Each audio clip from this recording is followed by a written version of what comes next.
Magpiprito lang po tayo ng fish ngayon, ano? Ayan, nilagyan ko na ng harina. Ayan. Mainit na po yung matika natin. Lalagay muna po natin siya. Ayan. Hindi ko po alam kung anong isda ito. Basta sariwa siya nung nabili. Ayan. Nakalimutan ko mag-greet. Good morning, mga kagigil. Okay, balik na rin na po natin yung fish natin, ano? Ayan. Ang ganda ng pagkakaprito.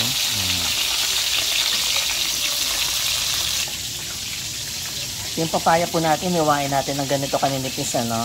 Ayan. Tapos, hanguin na po natin itong isda natin. Luto na po ito.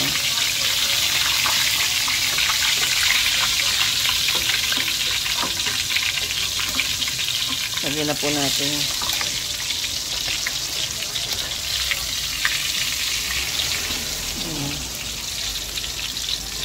Ayan.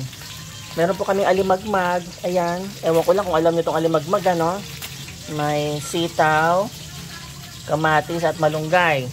Gigisa lang po natin at sasabawan para meron tayong gulay katerno ng ating pritong isda. At saka malalagyan pala ng papaya yan, ano? Yung papaya na medyo bubot pa, hindi pa hinog. Hihimayin po natin itong malunggay, ano?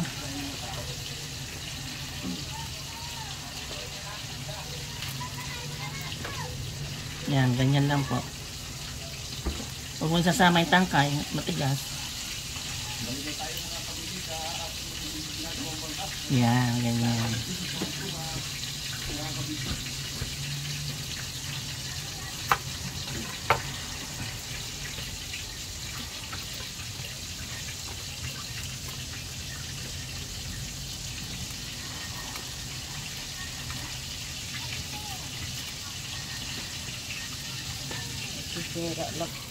Ayan na po, no? So, okay na.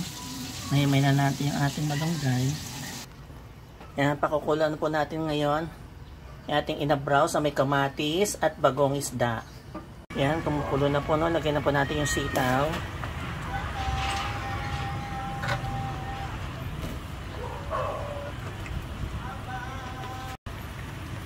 Then, papaya.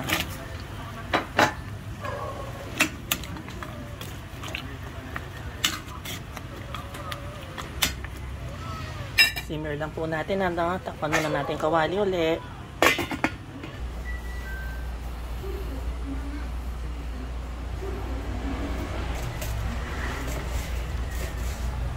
Ano, lagyan na natin?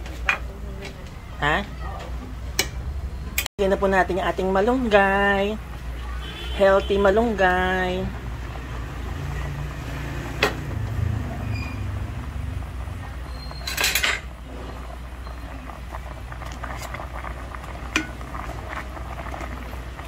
Sarap po nito, my God. Nakakagigil sa sarap, no, mga kagigil. Yan.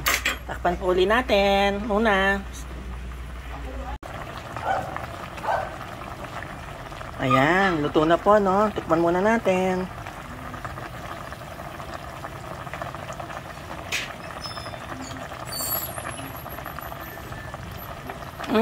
Diyos ko, ang sarap. Kain na tayo, mga kagigil.